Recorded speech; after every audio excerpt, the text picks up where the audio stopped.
Good morning, everybody. I want to welcome you to today's presentation, the Bear Market 2025, Separate the Noise from Reality. You got John Hopkins here. I'm the president of Earnings Beats. Tom Boyd's going to jump in very quickly here. I just wanted to take a minute to welcome everybody coming in on a Saturday morning. I know you got plenty to do, but the market's been so crazy that you really need to be able to hear from somebody who knows what they're talking about. Something real quick, I want to let you know we are a publisher. We are not registered investment advisors with the U.S. Securities Exchange Commission, with any state security agency. So please be aware of that. We don't make any recommendations. Anything that you decide to do will be really something that you decide on. Of course, you'll get a copy of this recording at some point, and I'll jump in maybe a little bit later, go over a couple things with Tom, but let's bring him in right now because I know everybody's very anxious. Tom, with everything that's been going on in the market, the volatility, everybody's trying to think, what's their next move, right? Yeah. I try to just follow the charts. I mean, it's really impossible. And I think that's what drives a lot of people crazy, is following all of the news and, headline stories from day to day. I mean, you can just look at the tariffs and see, tariffs drove the market to the downside, but then one quick announcement that the tariffs are on pause, and we had the second biggest day on the NASDAQ, in NASDAQ history. So really, I think it's important to dig in underneath the surface of the market and look at the charts, because that's where the money's going. I always say I'd rather watch follow where the money's going than where the lips are moving. And, that just makes a lot of sense to me. So that's primarily what we're going to do today. All right, I'm going to go ahead and step aside and let you take it away. All right, sounds good. Let me go ahead and get the screen up for you here for everyone first. A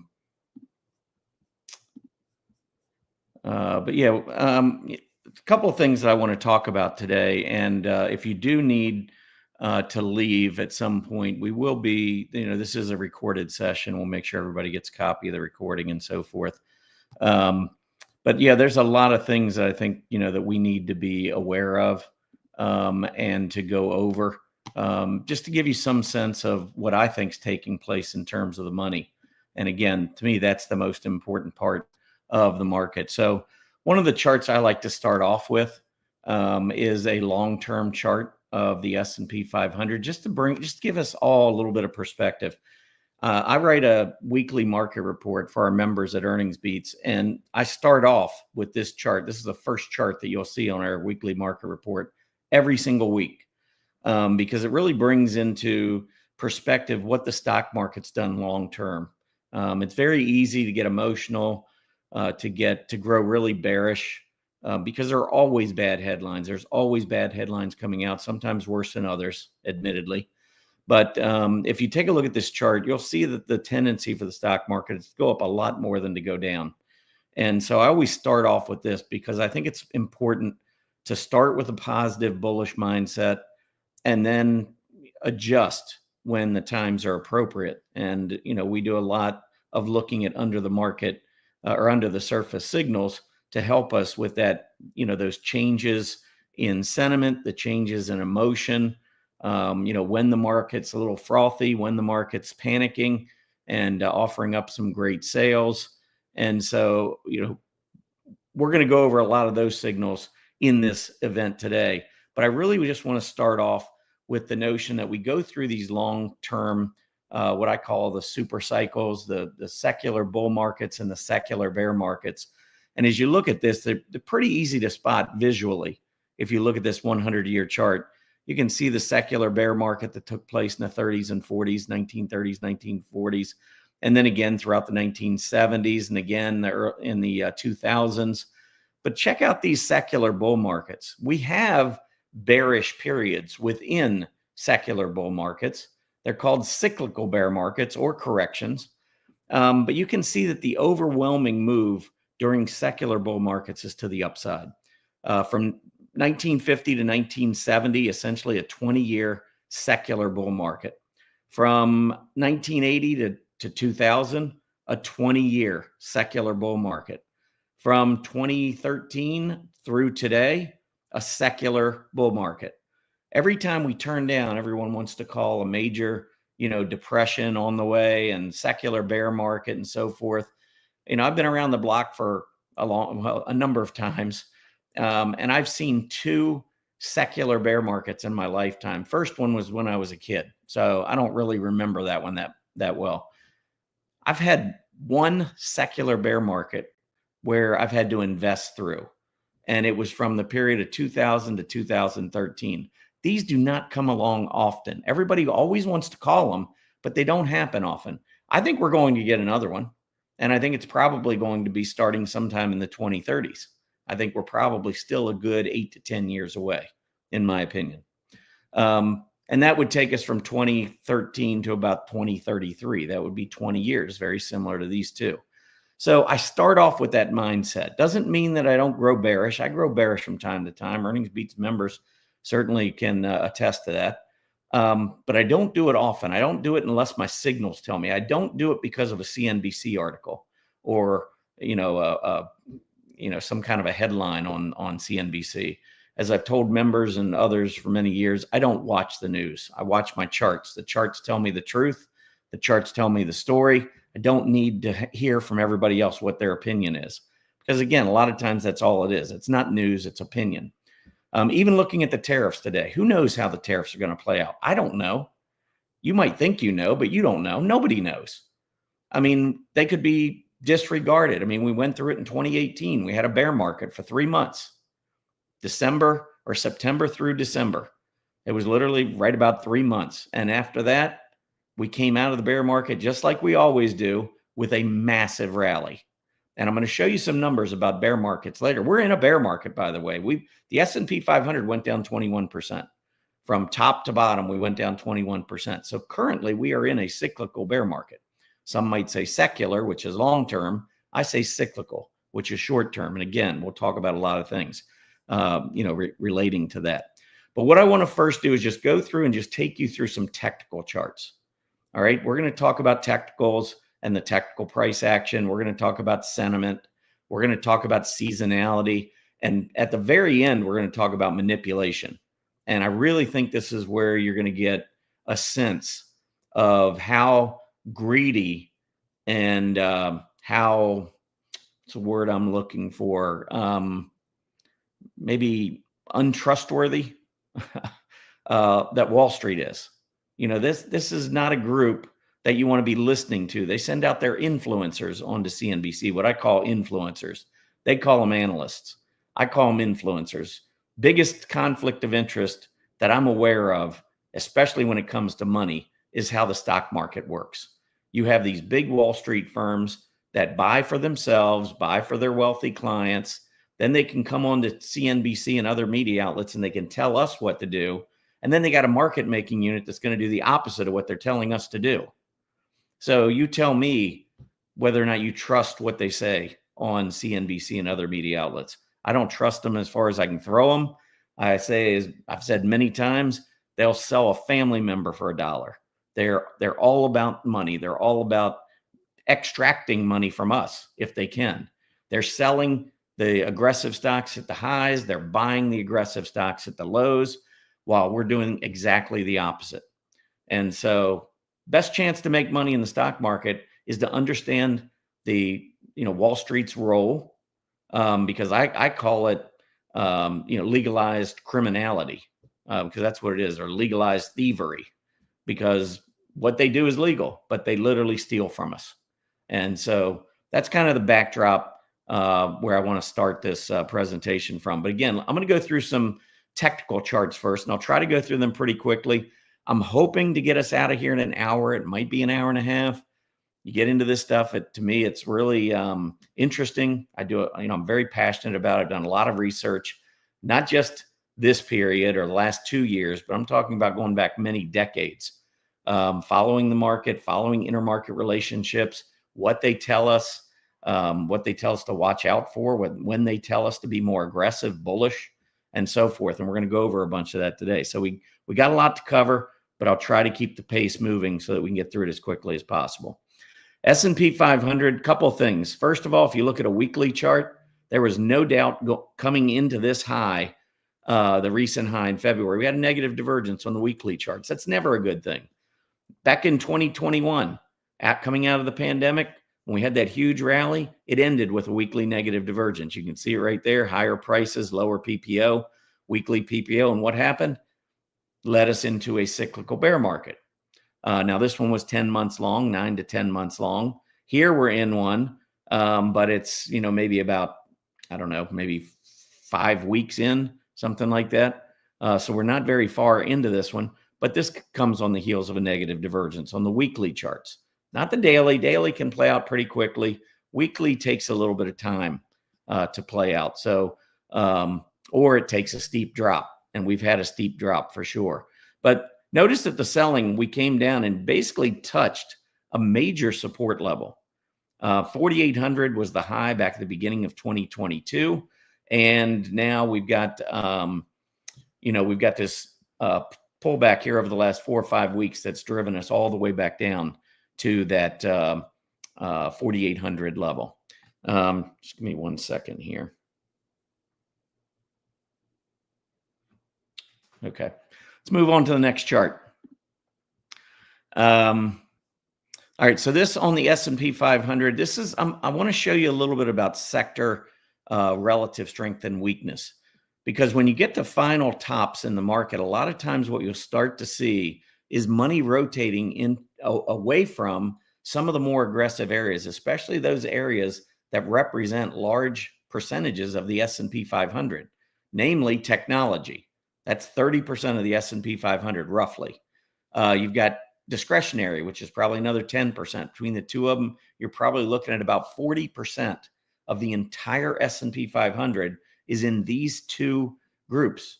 So when you take a look at this chart right here, I just want you to see how as we went up to the most recent high, set an all-time high, notice what was happening.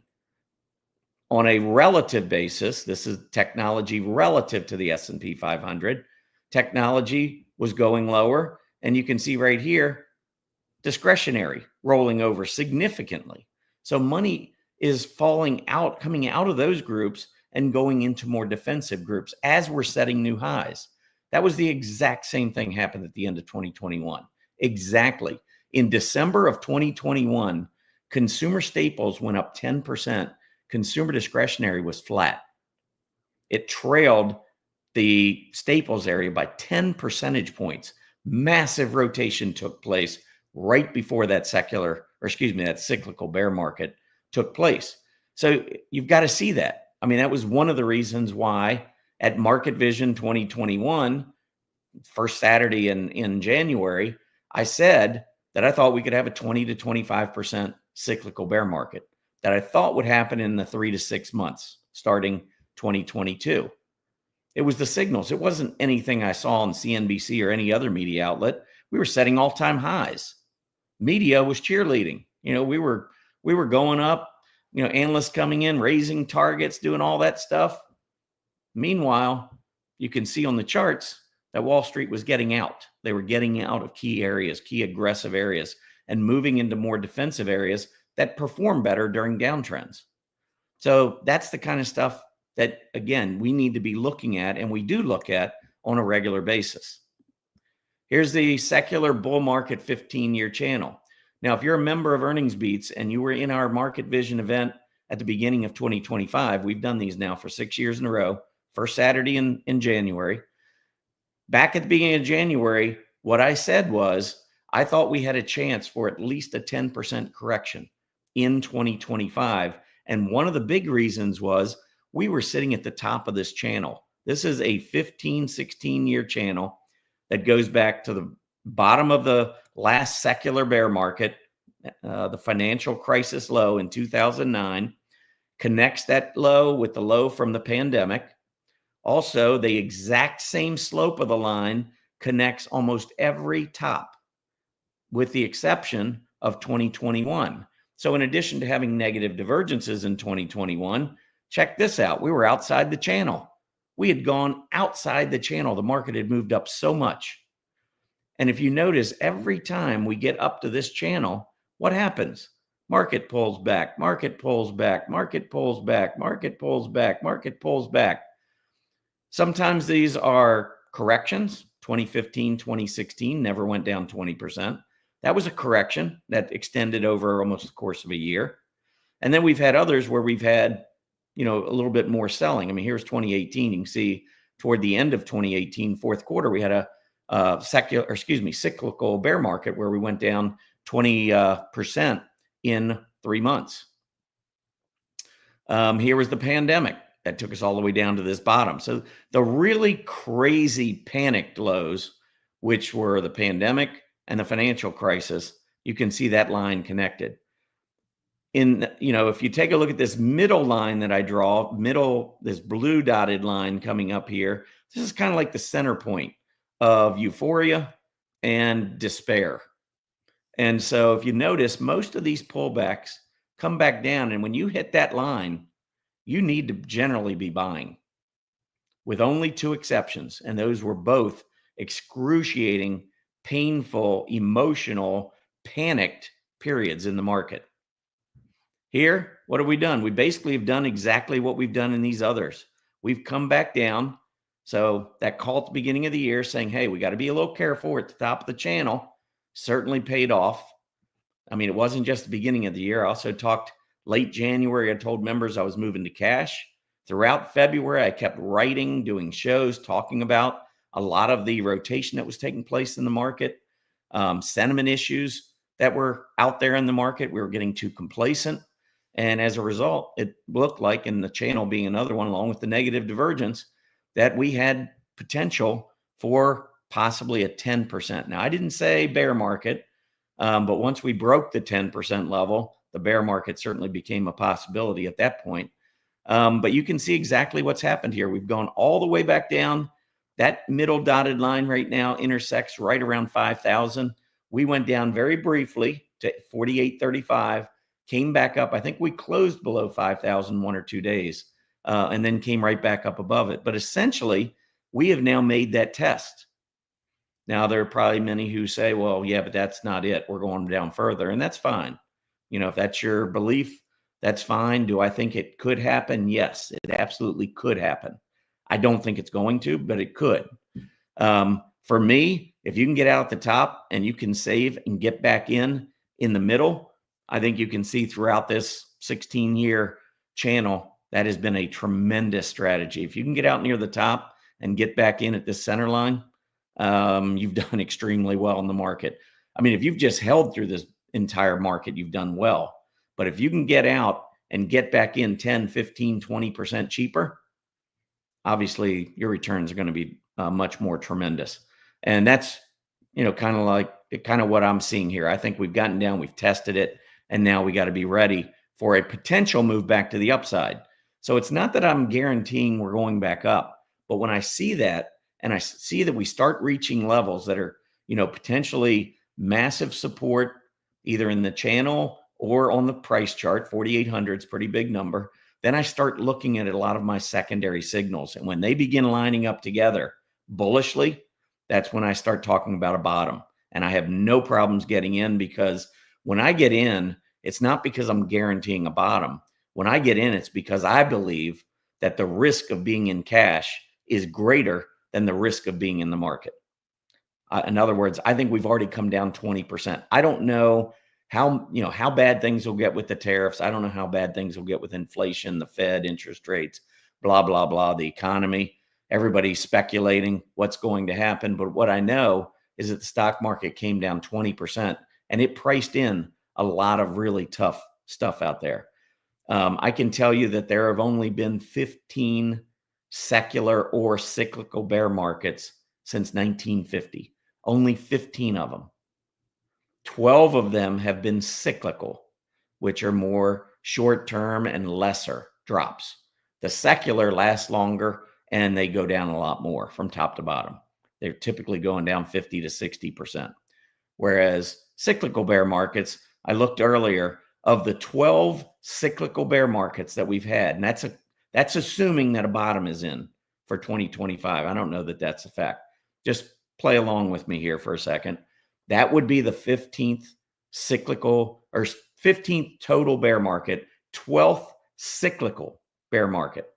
Now, I can tell you, of the potential 12 cyclical bear markets, 5 of them have been 20 to 21% drops. That's it, no more. So when you take those 5 out, we're only talking about 10 other bear markets since 1950 that have gone down more than 21%. So if you can go into cash at the top and you can get back in to a market that's 15, 20% lower, where you know that only 10 times in 75 years, that's once every 7.5 years, only 10 times have we gone down more than that 21% level. That's what I'm talking about when I'm saying manage risk. I mean, yeah, maybe we're going to do the 11th. Maybe this will be the 11th. Or maybe it'll be just like many of the other times when either we didn't get to 20%, we had a correction, or we got just to 20% and then turned back to the upside. So this is just one of those things that's telling me we need to be a little cognizant of the fact that this could be a bottom. I'm not saying it is a bottom. I believe it's a bottom. I'm not guaranteeing it. I know back in 2022, I did a video and I said, I'm calling the bottom. I think right now I'm calling the bottoming process. We're in a wide trading range. I'm not saying we couldn't go back down to that 4,800 to 5,000 level again, and maybe even go below for a period of time. I mean, we did that back in 2022. The market rebounded when I called the bottom, but then we did eventually go back down in October of 2022 to a slightly lower low before we took off. Hey, if I end up getting in and I have to go down for a short period of time, I'm fine with that. I'm not seeing signs. In fact, I'm seeing the opposite of signs saying that this is going to get a lot worse. I'm starting to see signs saying that the worst may have already been behind us. And again, we'll talk about that as we go throughout. Here's the channel on the NASDAQ just to show you. We have spent more time below the center line on the NASDAQ than we have on the S&P 500. And remember, the NASDAQ is much more driven by technology stocks. So if you have a weak technology group at all, like we had in 2022 during that cyclical bear market, you're going to see the NASDAQ underperform the S&P 500. And so it's been a rough start to 2025 in the technology area. And as a result, we're seeing a little bit more weakness on a relative basis in the NASDAQ 100. Let's move on to the Russell 2000, where I think action has been the worst of all. Now, we started to see really good action beginning 2024, and the second half, we really started to take off on the Russell 2000, set an all-time high, and I believe that was the start of what was going to be a really big run to the upside while rates were coming down. But then toward the end of 2024, the Fed changed course, said, nope, we're going to pause for a while. 3 months after saying now we're going to start cutting rates, we feel pretty good about inflation, and now we're going to start cutting rates. 3 months after that, they flip-flopped, went right back the other way, saying, well, now we're going to worry about inflation a little bit more. We're going to hold on to rates. We're not going to do anything. Now they've got tariffs to try to consider, what to consider there. And so this has been an opportunity where rate cuts are off the table. And as a result, small caps have essentially done what the market did back in 2022. Remember when Fed Chief Powell came out in Jackson Hole and said, more pain ahead. I can tell you right now, Fed chiefs are not great analysts. They're not great technical analysts. They don't really follow the charts. They do their own thing, and they think they know what the stock market might do or might not do. But Alan Greenspan infamously said back in 1996, remember he talked about irrational exuberance? Market was irrationally exuberant. And we went on next 4 years to have the four of the best years in market history, underscoring the fact that Fed chiefs don't know how to call the stock market. And then 2022, you've got Fed Chief Powell doing the same thing, saying we got more pain ahead. Well, that took the market back down briefly, but guess what? After that, we had a massive rally coming out of those lows. Fed chiefs don't know what they're talking about when it comes to the stock market. That's not their job. That's not their expertise. They're very good about, the economy and following the economy and trying to use their tools to kind of help stabilize prices, maximize employment. That's what they do. That's what they need to stick to. They're not good at calling the stock market. So anyway, again, after August, more pain ahead. We went down one more time, set the new low, and then the market exploded off of that. 2023, great year. 2024 followed it up. And then 2025 to start this year, we ran into some issues. Excuse me. So let's take a look at the sectors. This is a 5-year chart of each sector, and I'm not looking at it on a relative basis. This is just purely technical.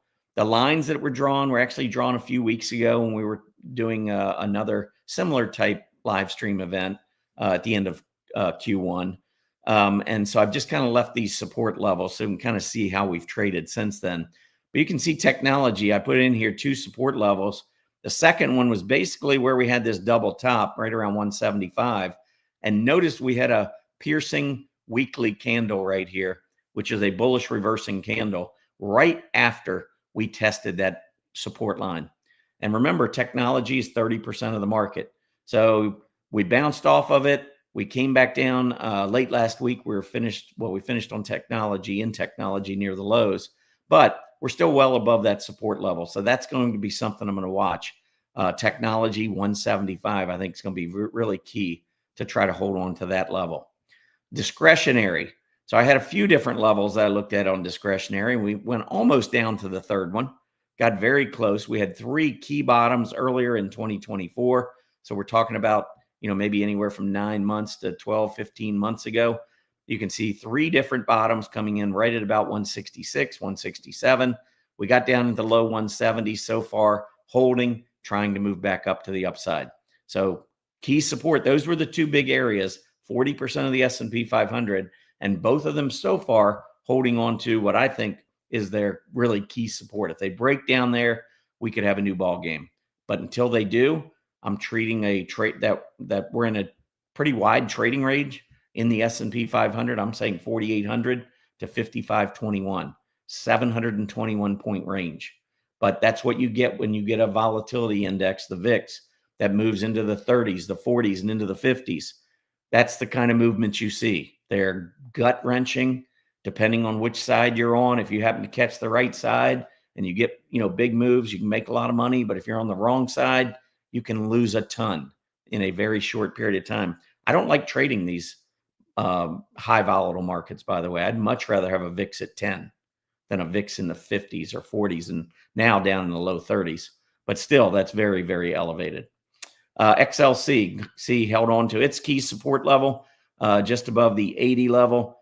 So it's still fine, technically, in my opinion, from a price support standpoint. Industrials went down a little bit below the key support I was watching, but that was an open. We did come back up close. We got another piercing candle here. And so far, holding on. We do need to break down trend lines on all of these various sectors. So we're not out of the woods. I'm not saying that. I think this, could be a period of consolidation for a while. But you kind of look at the XLI chart and you can see we've got to break the downtrend line while at the same time hold on to this support area. Financials also went just below key support, but rallied back, printed a piercing candle. You can see that PPO just about the center line on the weekly chart now. Many times we'll get a bounce there. That certainly would help the market if financials could bounce from this level. And you can see, by the way, down here, financials relative to the S&P 500 continue to perform extremely well. And I believe a lot of that, the fact that we're still performing well, is a sign that longer term, I think Wall Street continues to look for rate cuts. That would help many of the areas within the financials, especially the banks, life insurance companies, and so forth. Healthcare. Healthcare went a little bit below the support level. This is a really key level, as you can see. Many tops coming in around 135, and then we had a couple bottoms around 135. We gapped below that, opened last Monday below that level, and then, or to open up April, I should say, and then rallied off of it. So it's been a couple weeks, but we've moved back up to about that 135 level, trying to hold on now. Really don't want to see this group go back down to that recent low. So healthcare will be worth watching. Staples continues to perform pretty well. But one of the things I'm going to show you in manipulation later, staples versus discretionary, if you just look at how they've been performing, over the past few weeks, looks like staples continues to outperform discretionary. But I got a chart on intraday. If we ignore gaps and just look at the intraday action, completely different story. I think you're going to find that amazing. So make sure, even if you do need to leave at some point, make sure you come back and check out the manipulation section when I start to talk about the staples and discretionary area. Real estate, nice little hammer right on key support area, bounced off of it, looking pretty good there. Utilities holding support, went right down, tested it, bouncing back up. So a lot of areas, I mean, even though the market's been horrible, remember, you got to keep things in perspective. We had a couple of years, really good price action to the upside. We saw that rotation taking place where Wall Street was moving out a little bit. We're getting selling, but we haven't made what I consider to be the big price breakdowns. If we do that, like I said, all bets are off. We'll have to reassess everything, see what the nature is of that breakdown and whether it seems like it's, with a lot of secondary signals that are supporting further downside. So there's a lot still to go, still a lot to evaluate. But for now, I think the major indices and the sectors have held on to what I think are key long-term support levels. And so at this point, that's why I believe that we're bottoming and potentially going higher until proven otherwise. Materials were beaten up pretty good. You can see came all the way back down, multiple lows down here, just around about the 72 level. I'd really like to see that hold. Energy also breaking down. I mean, it looked like 3 weeks ago we were ready to break out to all-time highs on the XLE, and instead we rolled over again one more time, coming back down into an area of support between about 70 and 80 on the XLE. Actually, that's what I had for the technical part of this. So maybe, John, this will be a good time to take a break and talk a little bit about, what we're doing for our members and for anyone who is interested that's watching today's. Can you pull up that flash sale link? Yep, right there Real on the quick, Earnings Beat homepage. Yeah. Oh, the flash sale. Let me go back. Hold on. Yeah, just real quick. I'll be very brief, but a lot of people asking about our flash sale. Every time we have an event, we like to reward those people who come in, and this time's no different. We have a sale on our annual membership where you save 20%. You save $200, and an annual membership gets you access to everything we have. There are a couple of important things coming up.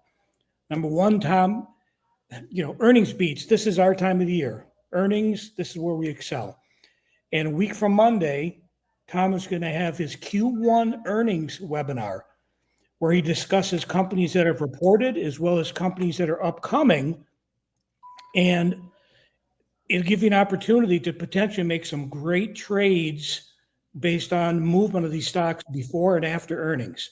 Now, the other thing is you get access to all of our quarterly market reports, market updates, and it seems a ways away from now, Tom, but the annual members get access to our Market Vision event. That'll be in January of 2026. Anyways, sign up. I'd say 95% of our members are annual. It's a great way to save money. The market's going to continue to be volatile. Tom will be there by your side.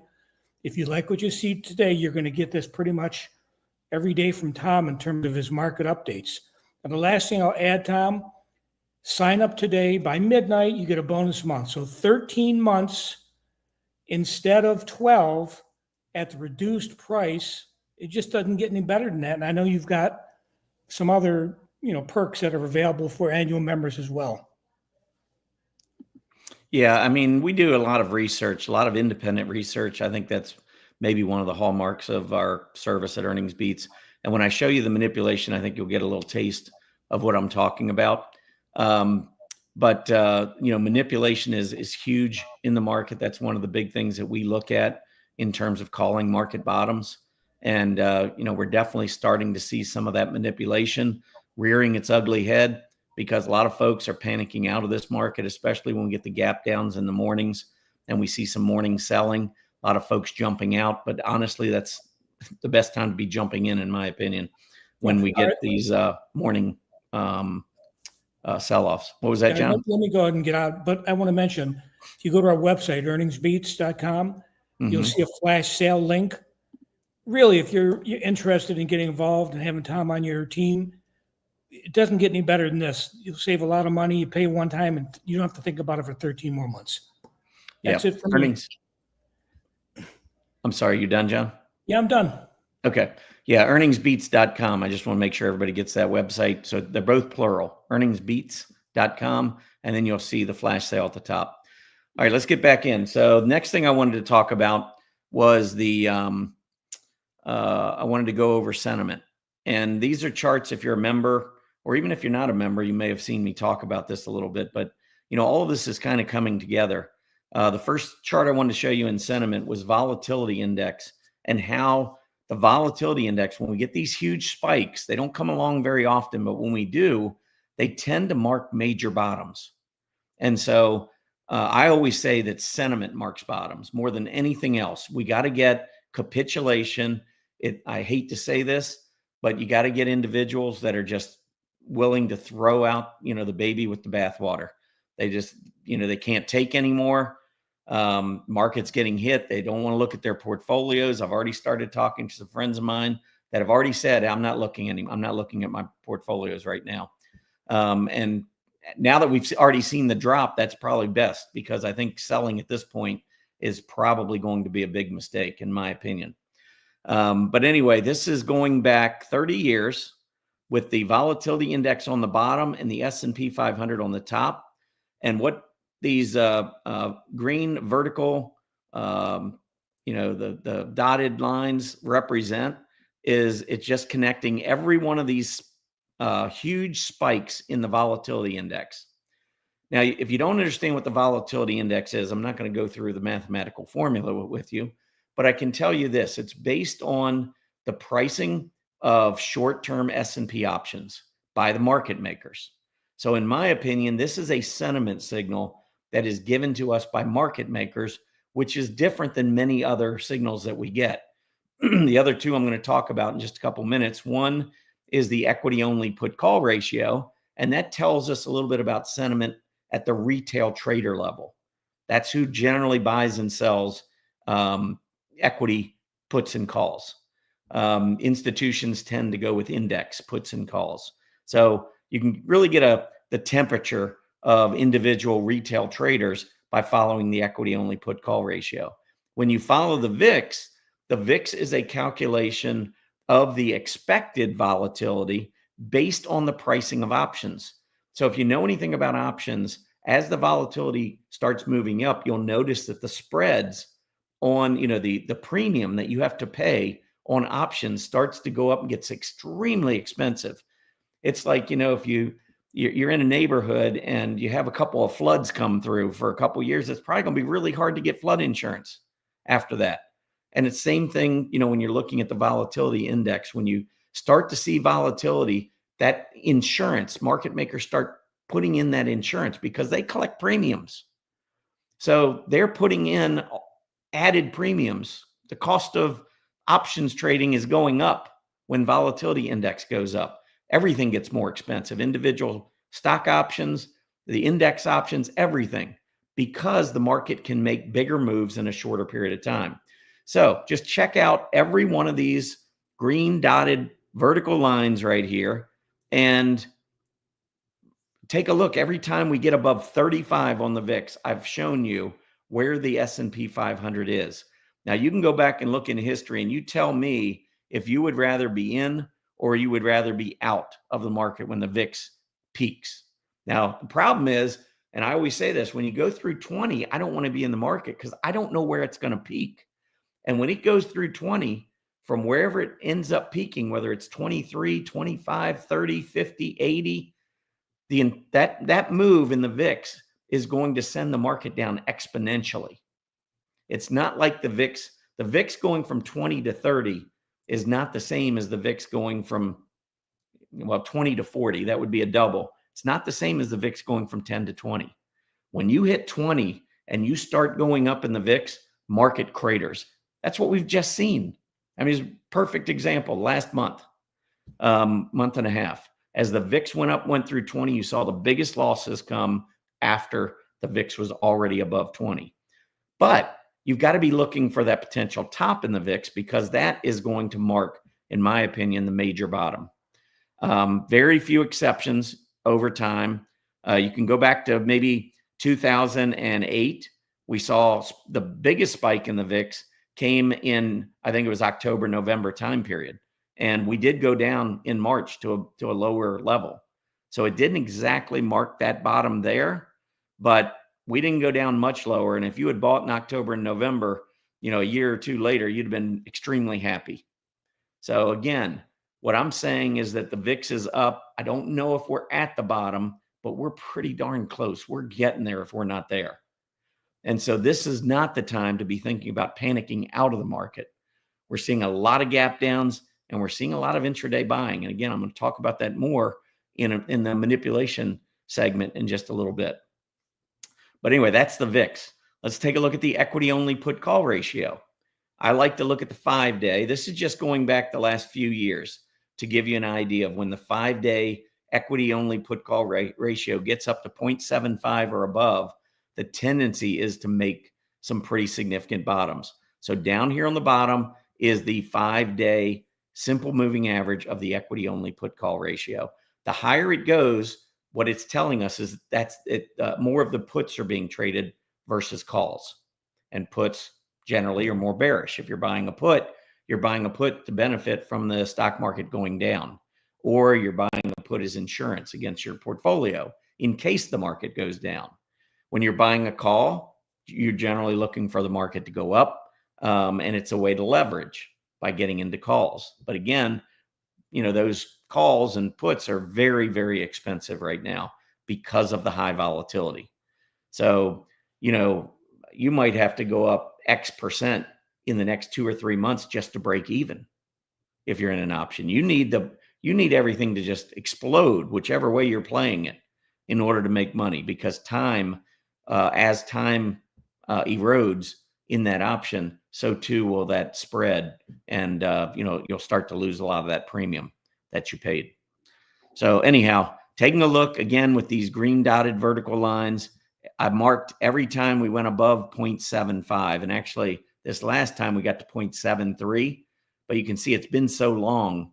I mean, going back to September of last year, that's a long period for the 5-day 5-day equity only put call ratio to not get up to 0.75. So I thought it was, number one, I think it was pretty big that we were up to 0.73.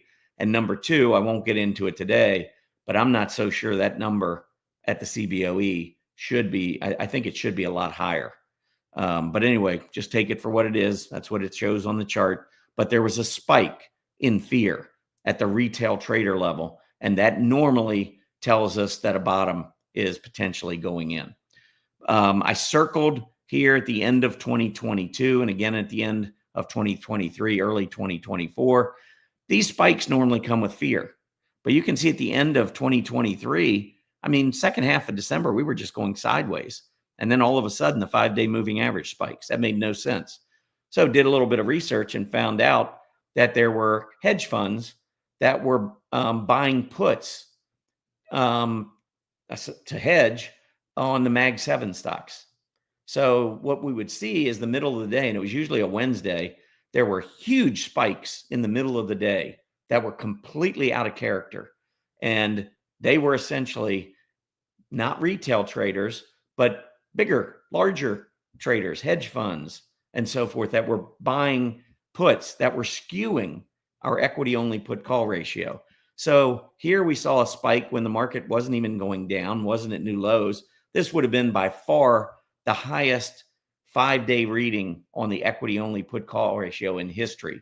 That would normally accompany an absolute meltdown in the market. We weren't melting down. We were just going sideways during that period. Or how about this, when we were getting these high readings in November and December while the stock market was going up? How many times do you panic and sell stocks while you're making money? Made no sense. So again, there were some equity puts that were being bought by hedge funds that skewed these numbers. That's why I'm not using the green dotted lines on them and so forth. But if you look back at history, at just about every other spike, it was occurring very close to or near significant market bottoms over the last 3 years. So you got to be, again, following the sentiment because they're contrarian indicators. When they tell us everybody's getting bearish, you and I, we should be getting bullish. And history is on our side. I mean, again, you can go back and take a look. Generally, we are going to get spikes when we get panicked readings in the equity only put call ratio. The third one I want to mention is the University of Michigan consumer sentiment.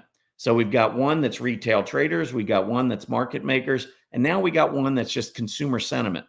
Folks, and what they're thinking, not necessarily what they're doing with their money, but what they're thinking. And if you look at this, this University of Michigan consumer sentiment goes back 50 years, dating all the way back to 1978, so 47 years. And you can see the gyrations in consumer sentiment going up and down, up and down. What I have shaded in here down at the bottom in this green shaded area are readings where consumer sentiment is getting horrible, where people just believe the worst is about to come. Last Friday, or a week ago Friday, we had the consumer sentiment come out with the second lowest reading in history. That's going back 47 years. That's a long time. Second, and we have monthly readings every year for 47 years. So that's what, 564 readings. Week ago Friday was the second lowest of all time, of all those readings. And the important part to note or to understand here is that when we hit these lows, look at what has happened to the stock market. The one of the lows near 50 came in beginning of 1980. Another one came in 2 years later, beginning of 1982. Both of those occurred at the start of a massive secular bull market. The best 20-year period in our history came when we had readings that were incredibly bearish. Everybody probably, we're coming out of the 70s, the oil embargo, all that inflation that we had, crazy high interest rates. The housing market was crushed. Everybody was down in despair, thinking this is it. This, we're going lower. This, we'll never get better again. And that was the start of a 20-year secular bull market. 1990, remember the Persian Gulf War? That's when we got down to 65 on this reading. Again, just tanking. Consumer sentiment was at 95 earlier in 1990, and it went all the way down to 65 in about 6 months after the market had already dropped. Everything was priced in. That's when consumers, they get beaten over the head. They get dragged behind the barn. And that's when consumers start to feel horrible. And that's usually when the market bottoms. These three, I have to mention sometimes, not everything's perfect. Earlier in 2008, we had gotten down to about 56. And the market over the next year was horrible. So that was one where things did get worse. So I just wanted to point it out. That would have been a major buy signal, and you would not have been happy buying then. So I'm not going to say it's perfect. I'm not going to say this is a guarantee. But if you look at just about every other one, the one in November and then again in February that came in the mid 50s, either one of those times, I think you certainly would argue they were great times to buy. How about 2011? We had a little echo movement to the downside in the market. Consumer sentiment dropped to 56 again. Look at that rally, massive rally on the heels of that. How about in 2022? In June, remember I called the stock market low on June 16th, 2022. Very, very convicted, very obvious. You can go onto YouTube and you can search my name with I'm calling the bottom, and you can go back and look at it. It was on June 16th. That's right before the S&P 500 soared 700 points in about 7 weeks.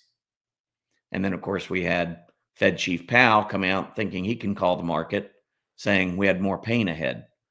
Anyway, that June low, you can see if you had bought there, all right, you might have had a little bit more pain come September, October. But look at the massive rally coming out of that you would have enjoyed off of that low. And so that's where we are again right now at the consumer sentiment low, second lowest reading in history. So I mean, you have to be the judge. Maybe we're going to go to 45 or 40. Maybe this is just, the start. That's what a lot of people think. And that's fine. I'm just pointing out history, and I'm pointing out the fact that sentiment is a contrarian indicator. Take a look at the highest consumer sentiment reading on record. Year 2000, we were up over 110. Everybody felt great. The stock market topped, and we never saw another meaningful top in the stock market for 13 years. After everybody was so giddy and everybody thought market couldn't, things couldn't be any better. Consumer sentiment was at its highest level ever. That marked the top in the stock market. So again, you can look at this however you want, but for me, when I see these low readings, that to me, if you feel horrible about things, haven't you probably already sold? What are you holding on for? If you in your mind think that tariffs are going to explode, inflation's going to be horrible, we're going back to the 1970s, why would you still be in stocks? Who's going to sell? Where are the sellers coming from? When you've already got sentiment at this level, you've already got the volatility index, hitting up into the 50s. You've already got the equity only put call ratio hitting panic levels. Who's left to sell? That's the point I'm coming from. And when you see some of the manipulation I'm talking about, where market makers are driving prices lower early, and they're coming back and buying shares later in the day, they're doing it for their institutional clients. So again, I put all these things together and I start believing that we're closer to a bottom than we are to a top. Now I want to go through this. I want to make sure I don't miss anything here. Let me show you first. I'm going to let's go in here, and your screen's going to be blank, I think, here for just 1 second. I'm going to stop sharing. And I want to get over and pull up my Excel.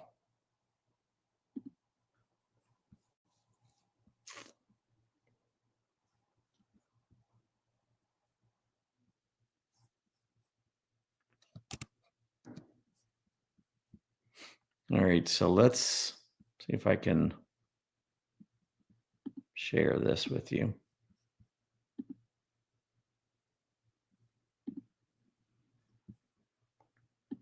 All right, let me get out of here for a second. All right, I'm going to switch over to Excel. So bear with me for a second. This is not the one. This is the one I want to show you. So unfortunately, it's a spreadsheet. Some of you maybe that don't work with spreadsheets, your eyes might roll back in the back of your head. I apologize. But for somebody like me, who's a former practicing CPA, never met a spreadsheet I didn't like. And so what I've done is I've just gone back and put in table form the bear markets that we've had in history since 1950. So these are the cyclical bear markets. And so each row I'm showing in chronological order when they occurred, when they started, when they ended, how long they lasted, and then where the price of the S&P 500 was at the start, where it was at the end. So how much did we lose during that bear market? And then taking a look at the price action 1 year, 2 years, and 5 years later, and then calculating those gains 1 year, 2 years, and 5 years later, and then coming down with averages. Now, these are just the cyclical. We'll talk about the secular in a minute. But I've included 2025, assuming, it's just an assumption. Don't hold me to it. If we go lower, I would change the data. But right now, if the bottom has already hit 48.35, if that ultimately becomes the bottom, 61.44 was the high. We were down at the bottom 21.31%. And what I said earlier about 5 bear markets being right around 20 to 21%, you can see this one. You can see 2018, that was the trade war, the tariffs. Back in 2018, we went down 20%. In 98, I called this a bear market. Technically, I guess it's a correction because it was down 19.41%. Didn't reach 20%. I'm going to round it to 20%. Call it a bear market. 1990 Persian Gulf War. That was 20%, down, right back up. And then in 1957, we had one that was 20%. And then you look at some of these others. Here's 23%, 29, 28, 28. That was the one in 2022, the cyclical bear market there. So maybe from the low, I mean, it's possible. Maybe we go down another couple hundred points. Maybe we do go to 4,600. I don't think we will. But if we did that, we would essentially be, at the levels of just about every cyclical bear market. There would only be a couple: 1968, 1987 crash, and the 2020 pandemic. Those would be the only three cyclical bear markets that would have gone down further. That, again, assuming we get down like 45, 4,600, which I don't think we're going to do, but maybe we roll over. We'll see. I have an open mind. I'm just telling you what I believe based on what I'm seeing right now. Things change. I'll change. I don't, I don't want to live or I don't want to die on a hill. If I'm wrong, then I'll adjust my line of thinking. But right now, I don't see it. But here's a couple things that you need to understand. I remember when I called the bottom in 2022, I got comments that would come in, and it's like, I don't know why anybody tries to call the market bottoms. That's a waste of time. And why would you do that? And I read the comment. I'm just like, why wouldn't you want to do that? Why wouldn't you want to figure out how stock markets bottom and try to time it so that you hit the bottom? The first move up off the bottom is the biggest move. If you wait until the market goes back to an all-time high, you've missed out on one of the best opportunities of a lifetime to invest. You want to try and catch that bottom. Look at the 1-year returns, or 1 year later. Here's the 1-year returns. After you've hit bottom, from the bottom of a cyclical bear market, 1 year later, the worst one was in 2022, where we only gained 25% back a year later. Only. The S&P average is 9% a year since 1950.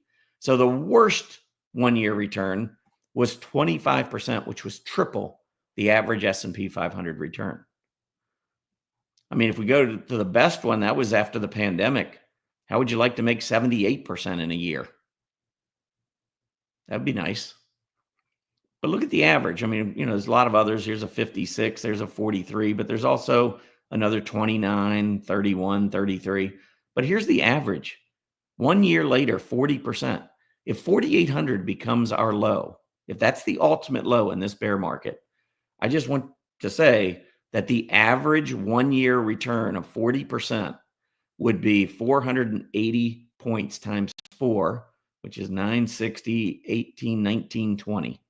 1920 plus 4,800 a year later would mean that we are going to be back over 6,700 1 year from now. That's the average. So me saying that we're going to be at all-time highs later this year or next year, I mean, coming off of this bear market, that if we're at a bear market low, again, some might disagree and think we're going lower, and that's fine. We're going to find out whether we do or not. That's, time will tell. But that would be an average return, would take us back to 6,700. Now, call me crazy, but I'm okay buying in the 5,200s if I think there's a decent chance I'm going to be at 6,700 in a year. That's 30% from current price. So again, if you're in cash and you missed the move to the downside, why wouldn't you want to get back in and start thinking about timing when the VIX is up in the 50s and the equity only put call ratio is the highest it's been in several months, and we got the lowest consumer sentiment reading in history, and we got in my opinion, massive manipulation taking place where money or shares are being accumulated by Wall Street right now. They were being distributed at the top. Now they're being accumulated, in my opinion. But anyway, I thought this was pretty interesting. Now, secular bear market, some of you might say, well, this isn't a cyclical, this is a secular. We're going to, do like we did in the 1970s or in the 2000s. It's possible. I think it's too early, but anything's possible, I suppose. There were 3 of these. We've had 3 times where the market has been in a bear market where we've lost anywhere from like 50 to 60%. I'm talking about since 1950, so I'm not talking about the Depression. This is just 75-year history. But we've had 3 of them. You can see the average days, 689 days is the average, which 253 trading days is 1 year. So we're talking about between 2 and maybe more than 2.5 years is the average that these last.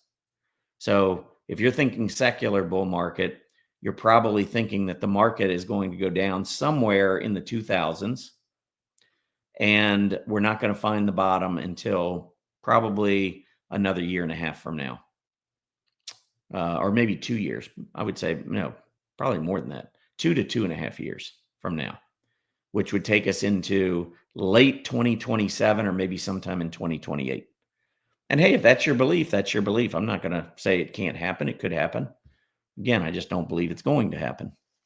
By contrast, you can see that the cyclical bear markets last 198 days and 253 is a year. So it's about 80% of that, which would be maybe somewhere around 10 months, maybe a little less, 9 to 10 months is the average. But there are some pretty long ones. I mean, 1980 to 82, 621 days, 68 to 70 was 530 days. I mean, these are kind of out of the ordinary. You can see most of them, the majority of these are under 100 days, which would be, 5 months or less. Anyway, I just want to bring this up just to show you, again, a little perspective, a little history lesson, just so you can maybe think a little differently about where we've already gone, having already been down 21%. I think that this is kind of an important spreadsheet to look at. So the next thing I want to do, I think I've gone over everything I want to do. So let's talk a little bit about seasonality, and then we're going to do manipulation. So, and I do think we'll be done by 11:30. So I think we'll keep this to an hour and a half. Really appreciate those of you, taking the time, to be with us on a Saturday. But let's go back over to seasonality. I want to pull up a couple of things because it's almost May, and I can almost guarantee you that the media is going to start their go away in May, go away in May, go away in May chants. I mean, it sounds cute. It's easy. It's a nice thing to remember. Go away in May. It rhymes. It's all nice. But as far as I'm concerned, it's very misleading to the investing public. And again, this comes based on years and years and years and years of research, going back 75 years on the S&P 500. I have every single day in a spreadsheet that tells me that going away at the beginning of May makes no sense. Anyway, I want you to look at the last 10 years. This is, 10 years is a pretty good time. I want you to look at May, June, and July. July has gone up every year for the last 10 years, 100% of Julys, every year since, 2015, 2016? Well, this shows 2016. Every year since 2016, July, we've risen. The S&P 500 has risen during the month of July. 90% of Junes and Mays have gone higher. So you would think that if they're going to say go away in May, at least preface it with the fact that, hey, that hasn't worked in the last 10 years. The last decade, go away in May would cost you a lot of money if you get out of the market. Look at the average returns down here on the bottom. Let me just kind of zero in here a little bit so you can see these numbers. May has averaged going up 1%. June has averaged going up 1.5%. July's averaged going up 3.5%. So the average over the last 10 years has been for these 3 months to go up 5.9%, almost 6%. Do you want to be out of the market if we just have another average year and we happen to go up 6% over the next 3 months? I wouldn't want to be sitting on the sidelines. So again, the information you get in the media sometimes is nothing but crap. Sometimes I just read headlines and I'm like, they did no research. They've done no research. It just sounds cute. And meanwhile, unsuspecting folks that don't follow the market on a regular basis, like we do at Earnings Beats, see that information and they believe that's news. Now, the real news when you're talking about bad periods in the stock market, and I can prove this, and I'll show you in just a minute on my Excel spreadsheet, but July 17th to September 26th is without a doubt the worst time to be in the stock market since 1950. And notice here, even over these last 10 years, when May, June, and July, I can promise you most of that July strength was the first half of the month. But when you get past that period, look at what happens here in August and September. We've been in a secular bull market, but you can see August, September, and even into October, we have not performed well. And that's the true go away period. But go away in mid-July doesn't have a ring to it. It also requires research. You actually have to go back and look and do some independent research to come up with that, which is a little bit beyond what some of the big Wall Street firms are capable of, I'm assuming. They don't have enough MBAs to do a little research. So again, as far as I'm concerned, you've got these analysts that come out and they spread misinformation to the public. And when you start hearing them talk about go away in May, once again, just think back to this session and remember what I'm telling you here about May, June, July not being bad periods. In fact, there are periods in those months that do tend to be weak. But usually the start of May, the end of May, the start of June, the end of June, the start of July, actually first half of July, they all tend to be very bullish periods. But when you get into the middle part of May, from about the 5th to the 25th, not so great. Get into June, middle of June, 5th to the 25th again, not so great. And then you get past July 17th, and you better be careful. So if technicals are lining up and we're getting some, negative divergences and so forth, middle of July, that could be where the market pulls back. Maybe we have a rally and we go up to 57, 5,800, into the summer. And then maybe the August, September period, we end up dropping back to 53, 5,500 or something. That would kind of line up with seasonality. And by the way, I don't trade based on seasonality. It's just a secondary indicator. It's telling me that over the last 10 years, May, June, and July have been pretty good periods. Better than what we've seen January through April. But again, you're probably not going to hear that in the news because nobody's going to do the research and actually give you meaningful information. Let me show you. I'm going to go into the Excel spreadsheet. And here is my S&P 500 chart, or S&P 500 spreadsheet. Let me just give you a sense of this spreadsheet. When I said I had data since 1950, here it is. I start on January 1st, 1950. S&P 500 index was at 16.66. I've got every year coming across.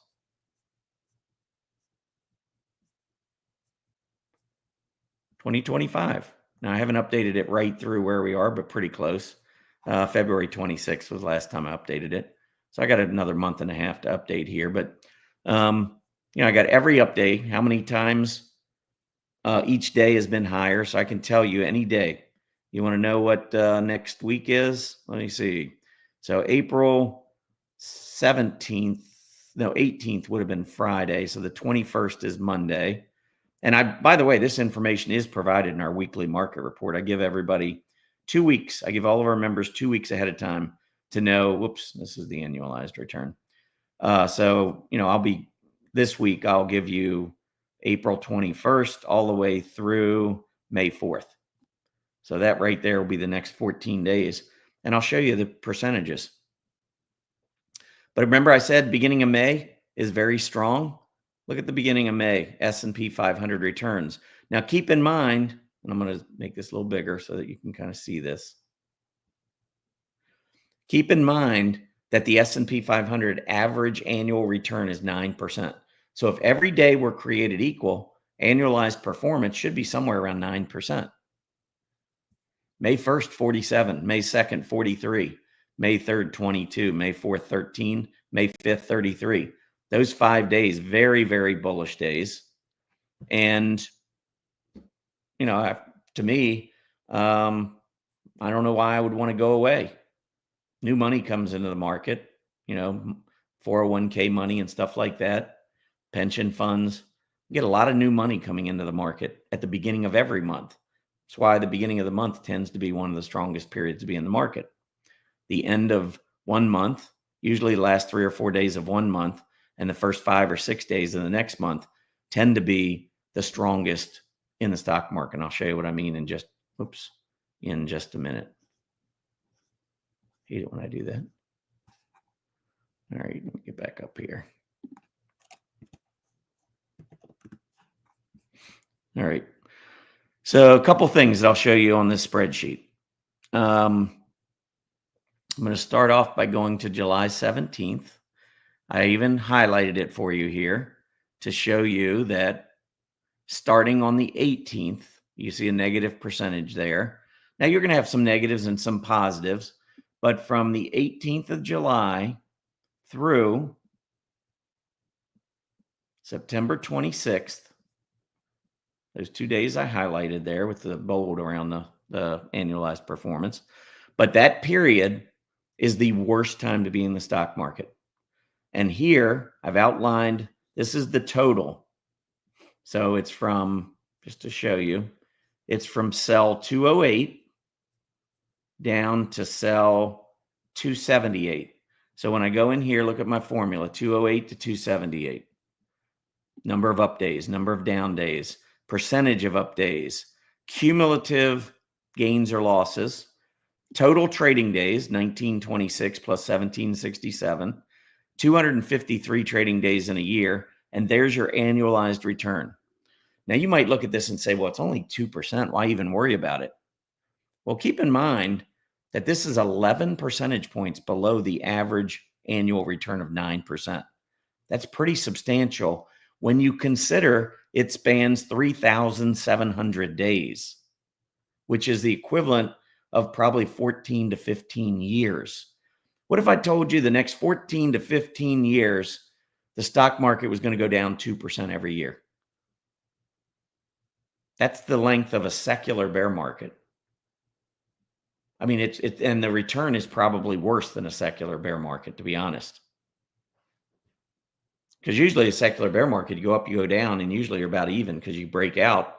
And during that secular bear market, you're essentially even. Here, you actually lost 2% a year for 14 or 15 years. Talk about some people that would hate the stock market. I mean, if I thought that 14 or 15 years from now, each year we'd go down 2%, that would be awful. That's what's happened since 1950 during this period. So if you want to know the real bearish period, this is actual research where I've done this. I mentioned one other thing. I'm going to follow up with it just so you know how much work we do. So here's the end, December down here. I start. So this is the 1st through the 31st. So this is every 1st of every month. So I'm taking January 1st, which of course is a holiday, February 1st, March 1st, April 1st, and so forth, all throughout the year for every year since 1950. So there have been 352 up days, 220 down days. Percentage 61.54%. Now I can tell you that if you look at every day of every year since 1950, there's a 53.44% chance that the S&P 500 is going to go higher. But I just said on the first day of the month, it goes higher 61.54% of the days. That's 8 full percentage points above what we see throughout the year. So the tendency, and look at the 2nd, the 3rd, the 4th, the 5th, and the 6th. They're all above that 53.44% level. So the odds of having up days are greater the first 6 days of the month. Look at the annualized returns. These are the first 6 days of the month. 9% is what we would look for if it was just, normal, annualized return. That's the average annual return of the year is 9%, right? The 1st of the month is 5 times. The 2nd of the month is 4.5 times. The third of the month is like 2 1/3 times. The fourth of the month is basically the same as, the average annual return. The fifth of the month is 3 times, and the sixth of the month is more than 2 times the average annual return. Clearly, this is the best time to be in the market, these 6 days, along with these 4 days at the end of the month, the 28th, 29th, 30th, and 31st.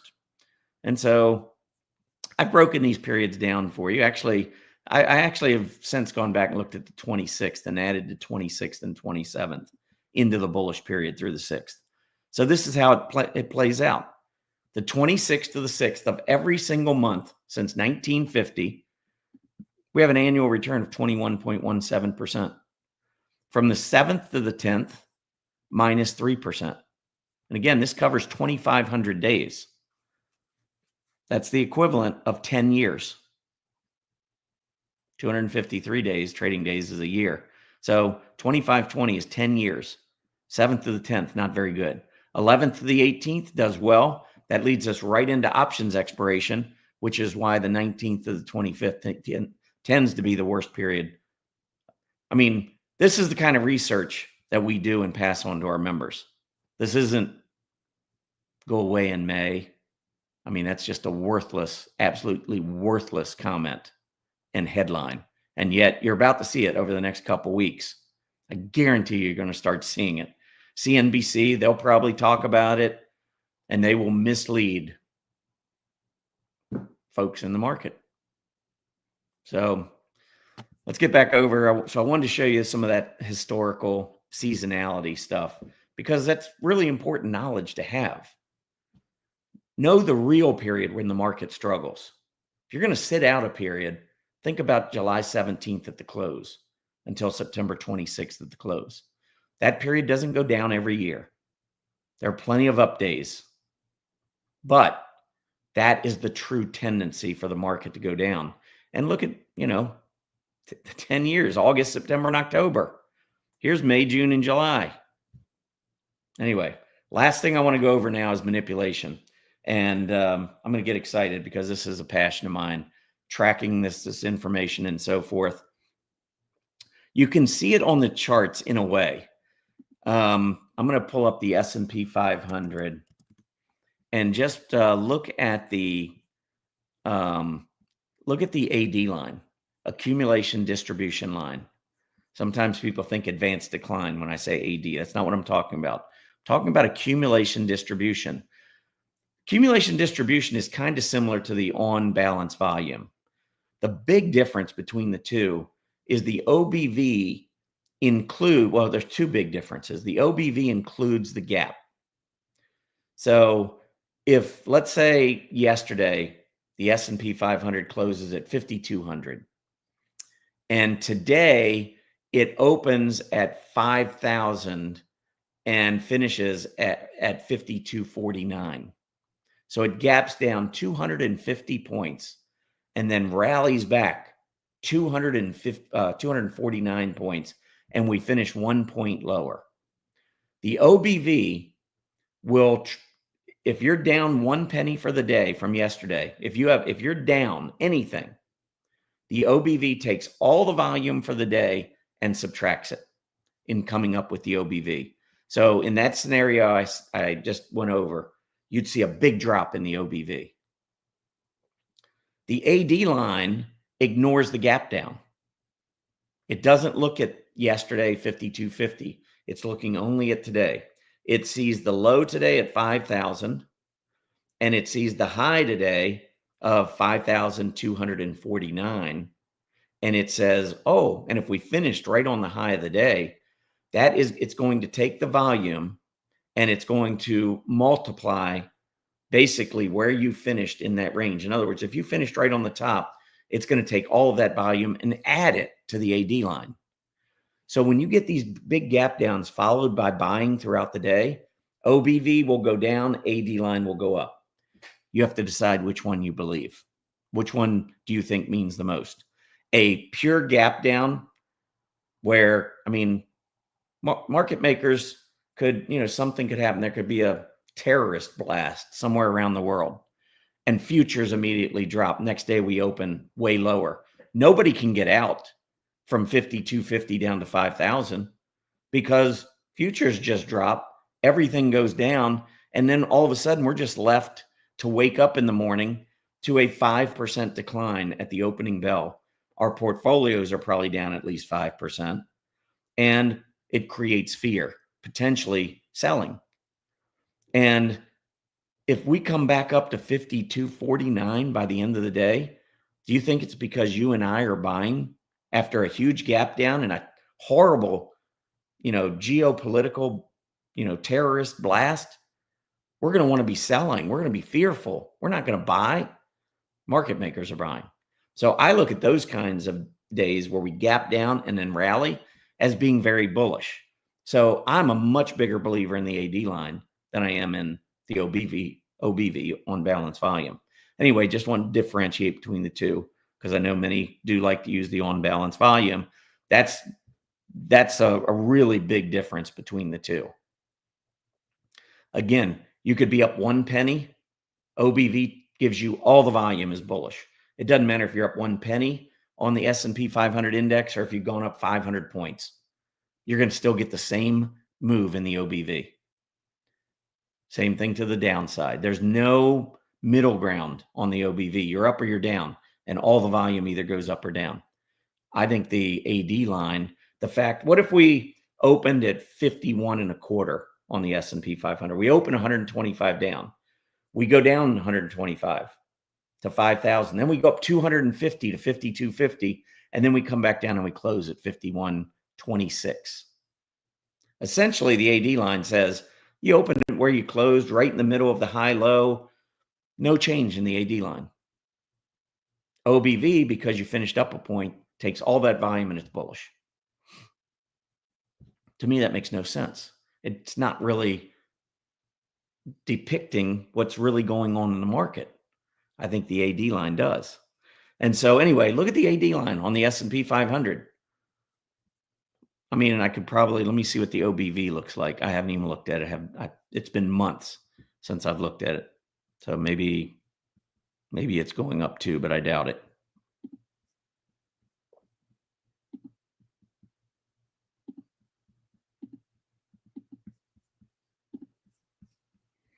Yeah, so the OBV is coming down with price action.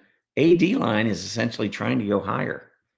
So you can definitely see, I mean, for the most part, they go along together. But when you start getting into a market that's being manipulated, where you're getting a lot of gap downs, and then you're getting some rallies, the AD line will show that. OBV will not. Not unless those rallies later in the day produce a gain by the end of the day. If it's negative, it's going down. And so as we keep going to lower lows, the OBV keeps going to lower lows, supporting the downtrend. Meanwhile, AD line is really, I mean, beginning of April, we set a new high, even though we were under intense selling in the market. So what I'm going to show you in terms of manipulation is very similar to the AD, what the AD line is telling us. So let me show you one thing here. Actually, I had one other chart.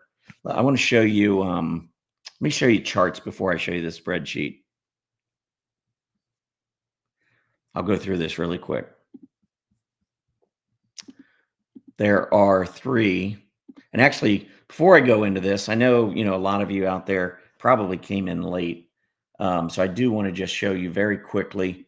If you go over to earningsbeats.com, if you love what we do, and we do this all the time for our members, we offer so many services, so many reports that we issue each month with our own independent research. It's factual. But anyway, if you like what you hear and you like our approach, go over to earningsbeats.com, earningsbeats, both plural, .com, and you will see this flash sale. Like John Hopkins, my partner, said earlier, we love anytime folks are willing to come in and provide us time out of their day, especially on a Saturday morning. Are you kidding me? Saturday morning, you normally want to spend time golfing or with your family or whatever you like to do on the weekends. We appreciate you being here. We're giving up our time as well to try and help folks navigate the stock market. Anyway, if you like what you see here, click on this flash sale. This will bring up 20% savings on our regular service. It's going to be in play until, well, for the next 2.5 days.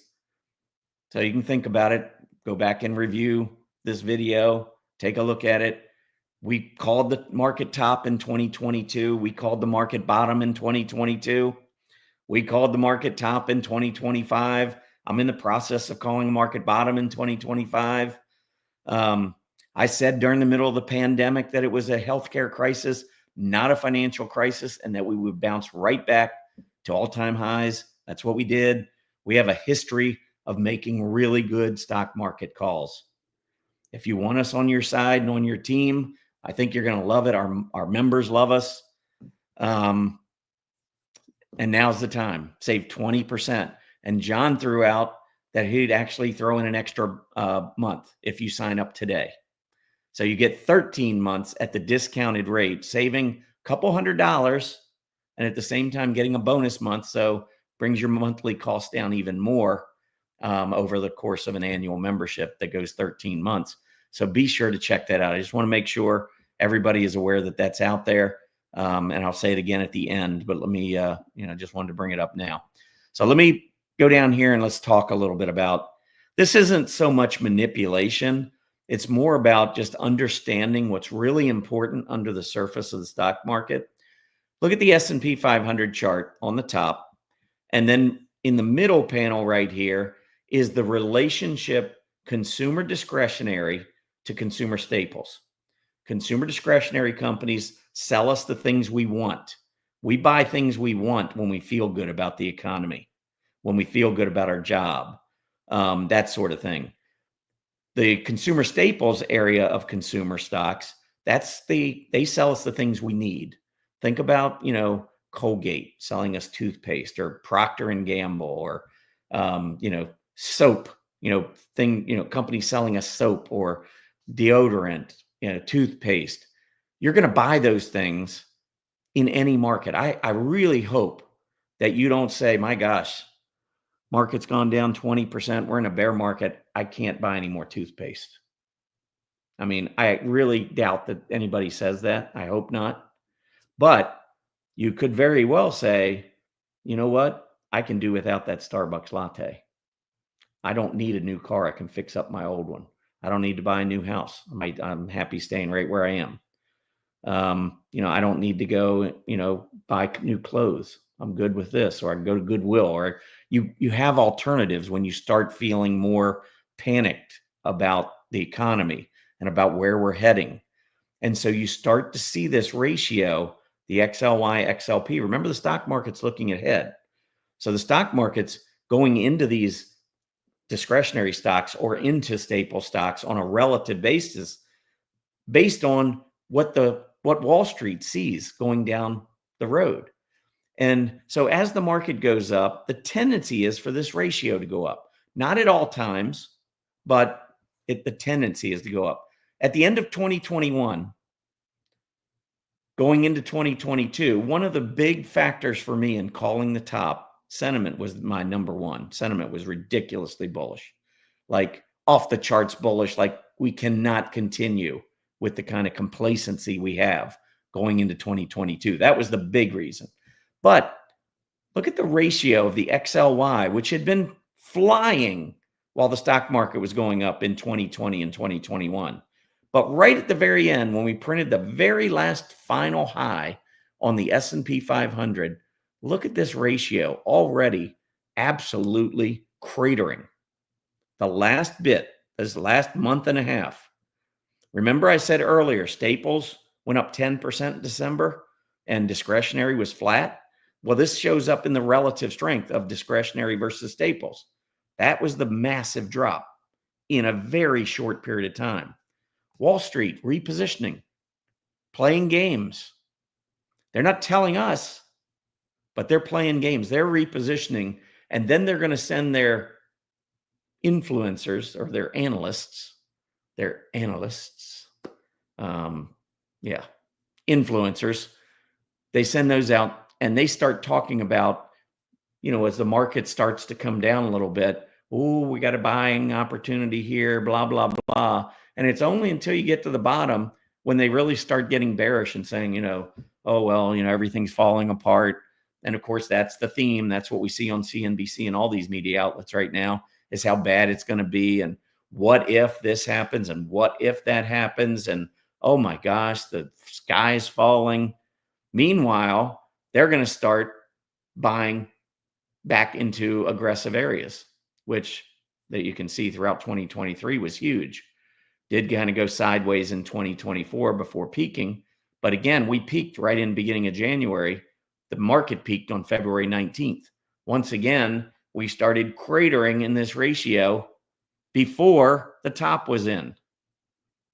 If you follow it, you see it. This is in our weekly market report every single week for our members. We show outside, ignoring gaps and then including gaps. That's, we do both so that you can see, is there really selling intraday, or are we being manipulated by the gaps? Now, I'm going to show you some interesting numbers here in just a minute. And then down here at the bottom, you can see correlation. So look at how often the direction of the S&P 500 and the direction of the XLY versus XLP ratio, look how often they are very positively correlated, meaning that they're kind of going up hand in hand. When you get a reading of 1, you're going up hand in hand over a 20 period. This is a weekly chart. So over 20 weeks, that's what this charts. Over every 20-week period, what's the correlation between the S&P 500 and the XLY XLP ratio? This is one of the strongest correlations of any intermarket relationship that I look at. It's why I follow this very closely. And it just makes common sense. Consumer spending is 2/3 of our GDP. So don't you think it matters whether the spending is coming in the area of discretionary or staples? If you start shutting down discretionary and you start buying more staples on a relative basis, GDP is going to go down. So anyway, look at that positive divergence. Now I want you to look at minus 0.5 down to -1. This is a 25-year chart. I see one time where the S&P 500 went opposite the direction of the XLY XLP for a lengthy period of time, because it's got to be pretty lengthy to get it negative in here. I mean, first of all, you don't even see it negative below 0 that often. I mean, maybe once a year on average, if that. But for it to go all the way down here into very, negative correlation, one time in 25 years. And that was during that dot-com bubble. Excuse me. Remember, that was driven a lot by technology. So the technology area was what drove everything down back then. So, that was kind of a one-off, I think, with discretionary and staples kind of doing their own thing, I think. I don't know. But I think you can see clearly we spend most of our time in very, very strong positive correlation fashion. Not so much inverse or negative correlation. Now, the next thing I wanted to show you is the XLY XLP, just going back over the last few months. Now, remember when we topped? It was April 19th. Look at what was going on in the discretionary group leading up to the 19th. We'd started rolling over. Look at the staples running up. So again, we're getting that opposite what we normally see during, with the market setting a new high. Normally, I just showed you correlation. Normally, XLY XLP is going up. It's going down here. So right at the top. And then 2 days later, after the top, I wrote about this at Stock Charts. You can go in and take a look. February 21st. I wrote, article might have been on 23rd, because I usually write over the weekend. But this drop in discretionary during the day and this gain in staples during the day, the difference, I think discretionary lost 4% intraday. Staples gained 2%. So there was a 6 percentage point swing between what was happening in discretionary and what was happening in staples. That had only happened 9 other times since the 2009 low. It had only happened 10 times in now 16 years. Doesn't happen often. And when I say it's happened, I'm talking about the difference between these two being at least 4%. This was 6%, which was massive.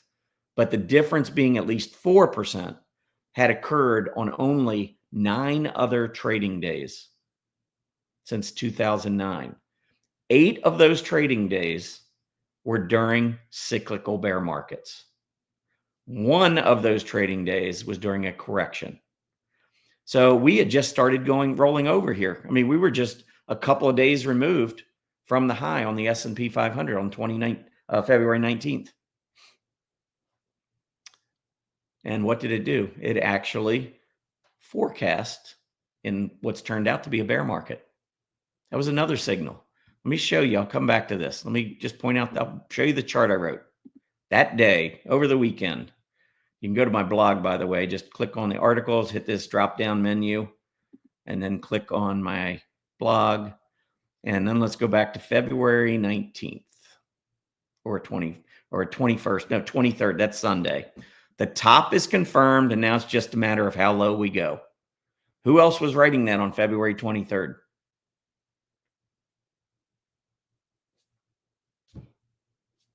Follow the signals. Market's not as tough as it seems. It seems like it's so random. But once you realize how market makers steal from every one of us, you're going to start to figure out that, hey, I need to pay attention to these signals beneath the surface of the market. I don't need the cheerleading when we're setting new highs, and I don't need the despair of all the headlines and how tariffs are horrible and the interest rates are going to go flying up because inflation's a problem. Anybody care to look at the inflation from last month, a couple weeks ago, or actually maybe a week ago, when we had the CPI and the PPI come out? They both came in way below expectations. And everybody that was concerned about tariffs, we don't know how they're going to play out. I mean, it looked horrible. Market collapsed almost when President Trump announced that the tariffs were going to go in against all these various countries. Market absolutely cratered. But there was buying since then. Buying was coming into the market. And again, I'm going to show you a spreadsheet. I'm going to open up your eyes to what market makers are doing to all of us. But, since then, the current administration has turned and dialed those tariffs back. And over the weekend, the last couple of days, and again, it's like treat it like a grain of salt, but there's word out that maybe, the U.S. and China could come to some kind of a resolution. If that happens, this market's going back up. We don't know what's going to happen. You don't know. I don't know. The media doesn't know. Fed Chief Powell doesn't know. Nobody knows. But what I do know is what's happening with the money. Nobody can, pull the wool over my eyes. I can see where the money's going. I can see when it's coming into the market. I can see how it's going. Are we really seeing distribution? Are we seeing selling all day long? Or are we seeing gap downs followed by some afternoon or later in the day buying? Because to me, that's not distribution. Distribution means you've got to see a lot of selling. We saw that leading up to the March 13th low. But from March 13th on, I would argue that there has been a ton of buying by Wall Street. Anyway, if you want somebody who's going to go out on a limb, is going to make convicted calls, tops and bottoms, and has a track record to back me up, to back us up at Earnings Beats, I mean, it's out there. You can look on YouTube, you can look at stock charts, or become a member. You'll see it in our reports every single week. Anyway, let's take a look. It is 11. Oh, I did go past 11:30. I talked too much. All right, let's take a look at this Excel spreadsheet. This is the last thing I'm going to give you. And before I do, I want to tell you that this is a spreadsheet that we offer to our annual members. So our annual members will get this spreadsheet. Is this the one? Yep, this is the one. So here's the spider. Now, what I've done this year is at every time period, my son Tyler works for me. He's helped me with this data, getting this data together. So you can thank him for a lot of the work that's gone in, behind the scenes. It's not just me. But what we've done is since January 2nd, we put in the opening price on the 2nd for the spider, the 10 o'clock time, the 11 o'clock time, the 2 o'clock time, and the close. We've done that for every day this year, all the way through Thursday's close. Remember, Friday, yesterday was holiday. So we've got it right up to date. And then over here, what we do is we calculate on the open. This is the difference between what happened the prior day's close to the current day's open. We went up $5.07. There it is. From the open to 10 a.m., we went up 78 cents. There it is. From 10 a.m. to 11 a.m., I think you're starting to get the idea. We went down 256. From 11 a.m. to 2 p.m., we went down 571. And then from 2 to 4, we went up 268. Do this for every single day, so we know exactly how the market's been trading. Now, what I want you to kind of focus on here, after March 13th, you can see here was down $2 at the open, 368 at the open, 621 at the open. This was like 9 days in a row of gapping down. Look at when we really started to fall. Check out the gap downs. $19 at the opening bell, $14, $16, $11 down here on April 10th, another $6 on Wednesday, this past Wednesday. But what I did is I looked at the S&P 500 chart. So we're going to come back to this. So when I looked at the S&P 500 chart, I broke it down. One of the things you'll see on this Excel spreadsheet. And what I did is I looked first at the end of the year through this first move up, January, I think it was the 23rd was the high. So I wanted to see how the intraday trading was from the end of the year through January 23rd. And then I went from January 23rd through, well, let me see, I can show you the dates.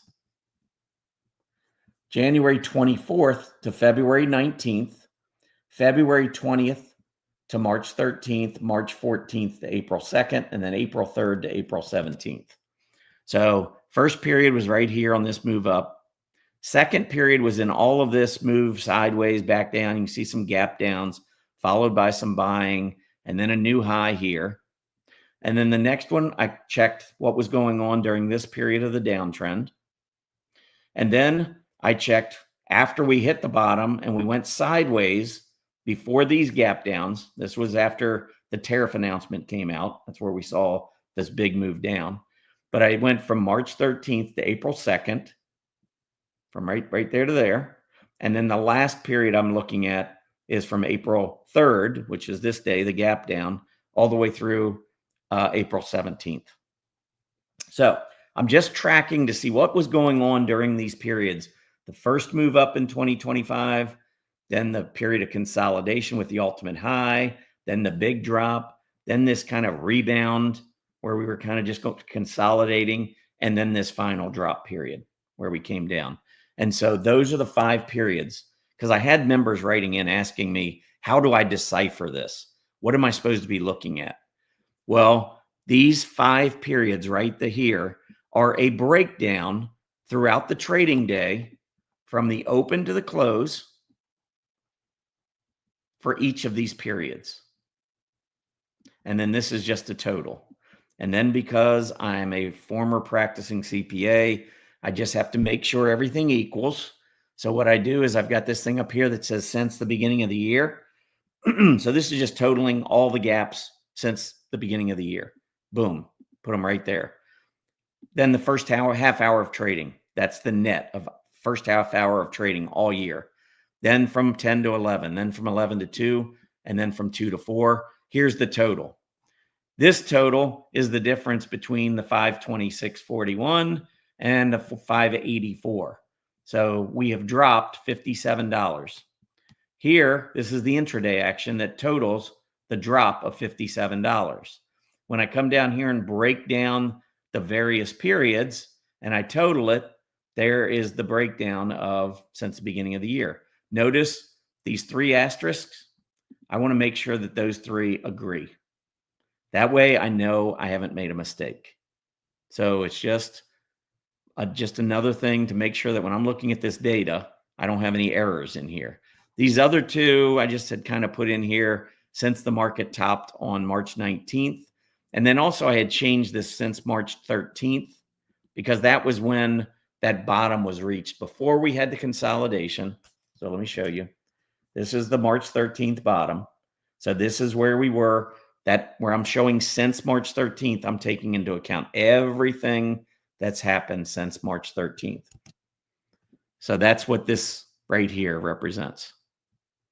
Now, if you look at the spider, we have had gap downs of $46, but we've actually only lost $25. So during the trading day, somebody's been buying. We've recovered $21.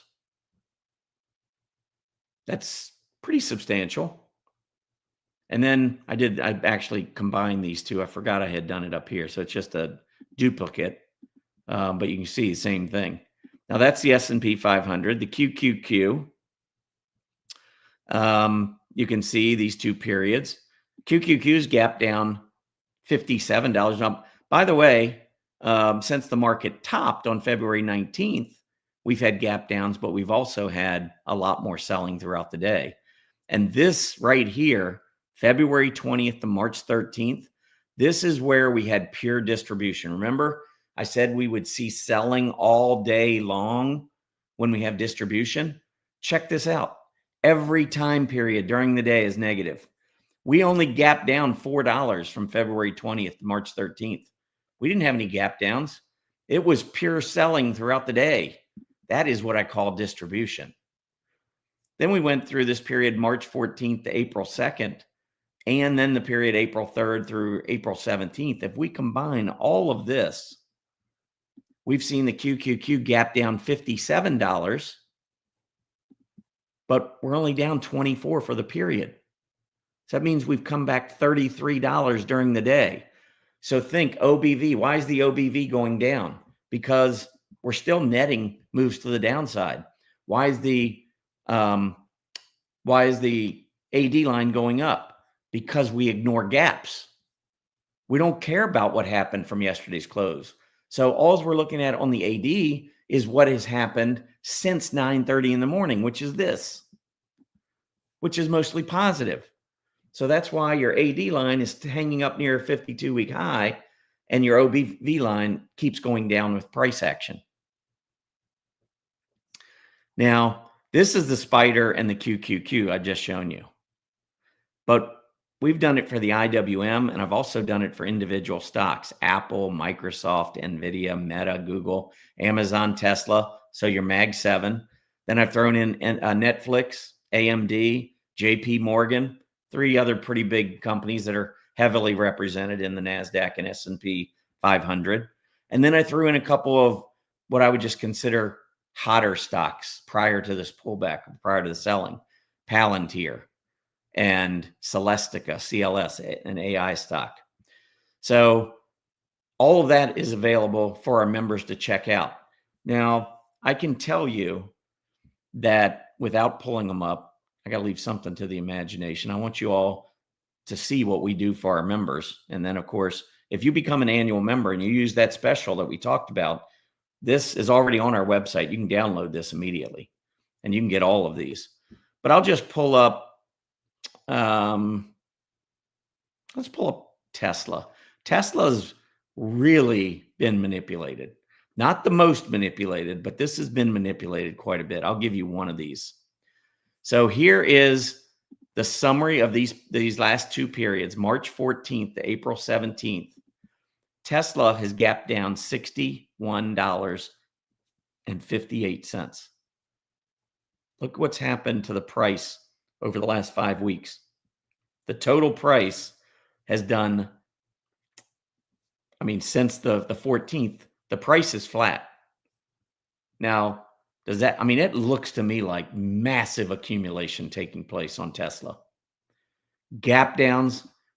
So you see the poor action in the morning, the big gap downs, even from 9:30 to about 11 o'clock, pretty flat action. We have a little bit of gains in that first half hour, some losses in the next hour, and combined we get back maybe about $5 or $6 of that $61 net gap down. So the morning is when people are panicking. Tesla's gapping down. My gosh, all the news that's out there about Tesla right now. Folks don't want to be in, they're getting out. And hey, if you hate Tesla, if you're, politically motivated when it comes to the stock market, you and I are opposite. I am not politically motivated. I say the same things, whether there's a Democrat in the White House or whether there's a Republican in the White House. The stock market does not follow political biases. It never has, and I don't believe it ever will. It trades based on earnings and interest rates over time. Those are the two things. And that's the mandate for the Fed. So if you ask me who controls the stock market or where's the stock market going, I say, watch the Fed, not watch the White House. Watching the White House, that's a distraction. Not when it comes to managing your money, it's a total distraction. Anyway, 2022, when I did this exact same analysis, Biden was in the White House. A lot of people like to say, well, you must be a Trumper. I don't talk politics, but I'm doing the same thing I did back in 2022. Biden was president then. Back then I was guaranteed a Democrat because I was saying the bottom was in and a Democrat was in the White House. Now I have to be a Republican, a Trumpster, because, Trump's in the White House. I just follow the charts. I'm showing you the charts. I'm not showing you anything politically motivated. I'm showing you where the money's going and how it's getting there. So anyway, Tesla gap downs of $61 over the last 5 weeks. That's $12 a week gapping down. Intraday action, seeing some buying, some selling, a little bit of net buying. Look at what has happened from 11 o'clock in the morning until 4 o'clock in the afternoon. Do you see selling in Tesla? Because I see a stock that's gone nowhere for the last 5 weeks, but has gone up $57 in the last 5 hours of the trading day during this period where they've gone nowhere. So I see, amateur hour. I see the gap downs. I see the panicked selling, amateur hour driving Tesla down, and I see smart money buying it. And if we go back over to Tesla's chart and we pull up the AD line, what do you see? During this period, we did have some, we did see Tesla coming down for a while, but look since March 13th, which is right about here. What's going on with the AD line? We're being accumulated. We're still sideways here in the market at best, consolidating. We're in a, consolidation phase. Look at all these hollow candles. That's another way to look at it. I just see so many hollow candles, big hollow candles. I see a couple of red filled, but for the most part, since the low, I'm seeing a lot of hollow candles.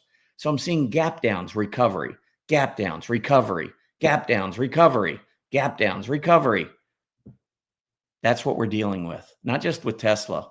This isn't even the biggest one in terms of manipulation. You got to see those other stocks. Anyway, that's what I have for today. John, I'll take some questions. And again, before we do that, I do want to just mention one more time for anybody who came in late, we are running a flash sale at Earnings Beats. If you go over to our homepage, you will see at the very top, and again, it's Earnings Beats, both plural, earningsbeats.com. We have this flash sale running right now. Anybody who's new to Earnings Beats, we always like to try and give them a deal. And by the way, members, if you have we always say this as well, if your annual membership is about to expire, use the flash sale. You got 13 months for the price of 12, and we're discounting $200 off, 20% off. That's bringing the monthly price down pretty substantially for the calls that we've made. We're worth every penny we charge. But anyway, right here at the top, if you go to earningsbeats.com, you'll see flash sale. Click on that, and this is where it is. You can claim your offer clicking right there. If you have any problems at all, write to us at support@earningsbeats.com. We'll get back to you. We do, monitor our customer service, our email, for the most part around the clock. Maybe during sleeping hours, you might not get us. But for the most part, you're going to get a pretty prompt response. We take a lot of pride in our customer service. So anyway, check that out. But this sale goes for another 2 days and, well, roughly 2.5 days till midnight on Monday night.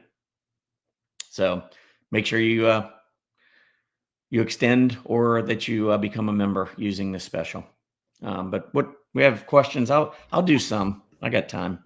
Yeah, actually, not a lot. I mean, there's, a lot of people, I think, really paying attention, to what you had to say. They're, very interested in, where the market might be heading in the short term. I think, people talking about, could that 4,800 be the bottom?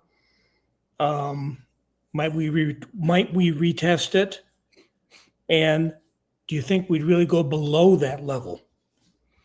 Yeah, I mean, I wouldn't be surprised with a double bottom. I mean, it's even possible some major lows are carved out with one more low that goes in just below the prior low that just freaks everybody out.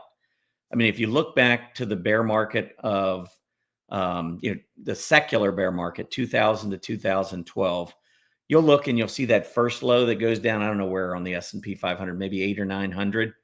And then the second one in 2009, the financial crisis, it doesn't stay down there long, but it goes down just briefly below.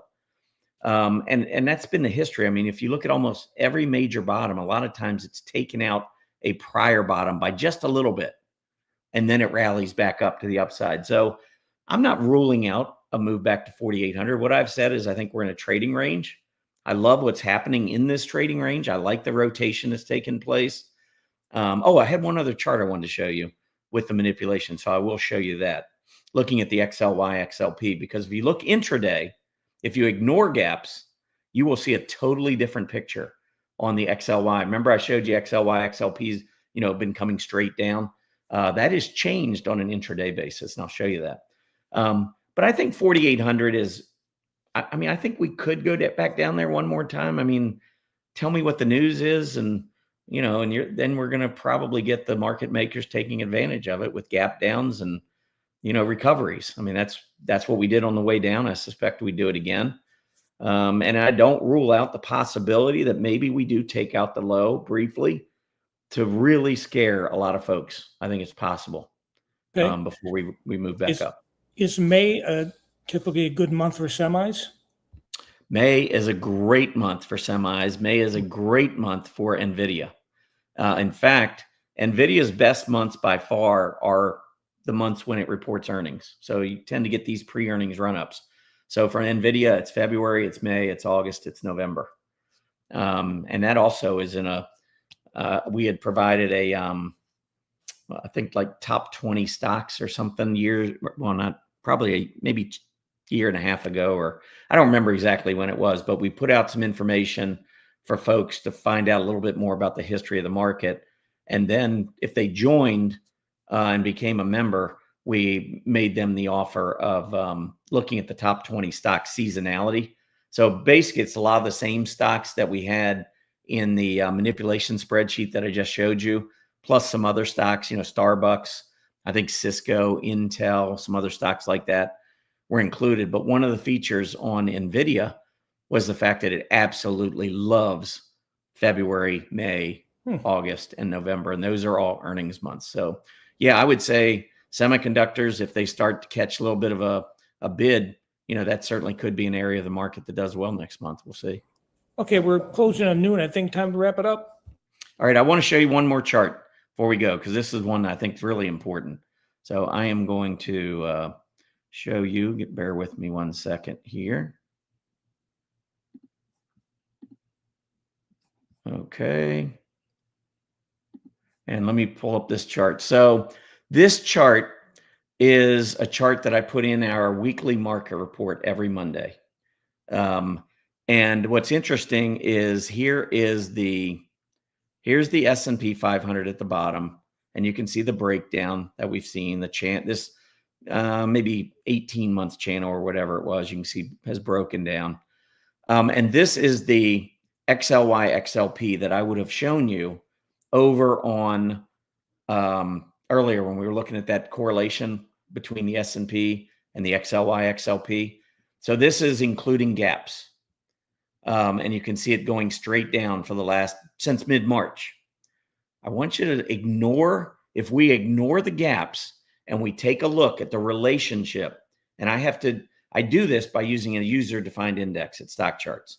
So I have to get all the data myself, and I have to input it into Stock Charts. It's one of the user-defined indexes that we like to keep current. But if I do that, you can see a completely different consumer relationship between discretionary and staples. During the trading day, just like Tesla's being bought, just showed you how Tesla gaps down and then recovers throughout the rest of the trading day to net out the zero. Here, you can see we're moving down if we include gaps, but if we exclude gaps, we're moving up. We've been moving up off the bottom for the last 5 weeks. Completely different picture. Now, what's interesting is take a look at this picture as we head into February. So here, if we ignore gaps, it looks like we're kind of starting to roll over a little bit. We're not very strong. Look at if we include gaps. So again, manipulation in this case going the other way. So market makers are gapping things up, making it look like everything's great. And then intraday, not so much. From December all the way through February, intraday, money was rotating towards staples, not discretionary. Look back to the last time when we bottomed in the correction. What's happening here if we include gaps? We go to a new low. What happens if we exclude gaps? Ignore them. We're in an uptrend. The correction ended, market took off. How about here? This is in June. Remember when I called cyclical bear market, June 16th? Another one of the factors that kind of led into this is you can see if we include gaps, the XLY XLP ratio went back and put in a double bottom. If we exclude gaps, we took off to the upside. So you can see this is very similar to what we're seeing here right now. This is the discrepancy is even worse now, in my opinion. I mean, here we didn't even go down to a new low. Here where it looks like we're just falling apart. But yet during the trading day, discretionary has been outperforming. So you can do with this what you want. I mean, you can ignore it. You can think I'm crazy. That's fine. I'm going to do my research. I'm going to objectively talk about the market based on my research that I know is factual, not, doing a piggyback on somebody else's work where they probably didn't even do research. That's what a lot of media is today, honestly. It's just regurgitated stuff that people have seen elsewhere, not doing their own research. When we give you stuff, it's news. It's actual. It's real. I can promise you that. I can't promise you that with everything you see in the media. So again, I don't want to trade on the news. I don't want to trade off emotions. I don't want to trade politically. I want to trade based on what the money is doing. This is the truth. This is what you get as the truth. It's the money. It's where money is going. It's the rotation. That's what's going to help you call market bottoms and market tops. Not, oh my gosh, tariffs might go up. I mean, I listened to Fed Chief Powell at his last conference. Well, I listened to parts of it. And I mean, he essentially said, if tariffs are a problem and if tariffs cause inflation to go up and if the economy weakens, well, yeah, of course we're going to be in trouble. But is that how you're doing policy? Are you basing it on what ifs? And are you going to just do it based on the worst case scenarios? What if tariffs come back down? What if China and the US come up with an agreement that's more favorable to the US in the future with trade in trading? What if we've worked out all of our trade wars trading and tariffs and all with our partners? That's a what if. What if inflation doesn't go up like last week? That was actual fact, by the way. Came in way below expectations. PPO is negative. or PPO. PPI. PPI was negative. CPI was well below expectations at the core level. So annual rate of core inflation coming down still. The Fed, everybody else seems to be worrying about these what ifs. I don't worry about that. I look at what is, not what if, but what is. Look at the money. Look at where money is rotating. If I get it wrong, I'd rather get it wrong looking at the charts than listening to the media. Anyway, that's all I got for today. Again, make sure you check out this flash sale. Go to earningsbeats.com. Right at the top, there's going to be this flash sale. You can't miss it through Monday. Sign up, save yourself some money. That's all I got for today. Enjoy the rest of your weekend, everybody. Happy trading.